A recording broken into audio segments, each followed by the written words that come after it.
If you're new to Revolut in 2025, this quick guide will show you how to navigate the app and unlock all its features. Step 1. Open the app. The Home tab gives you an overview of your balances and transactions. Step 2. Tap Accounts to view or switch between wallets like different currencies or vaults. Step 3.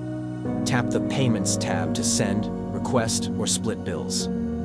Step 4. The Hub tab is your control center. Here you'll find Revolut features like crypto, stocks, vaults, rewards, insurance, and budget tools. Step 5. Tap your profile icon in the top left corner to access settings, linked cards, support, and security options. Step 6. Explore Cards to manage your physical or virtual cards, freeze them instantly, or create new ones. Step 7. Don't forget the Analytics section for expense tracking, a smart way to see where your money goes. Now you're ready to explore the full power of Revolut.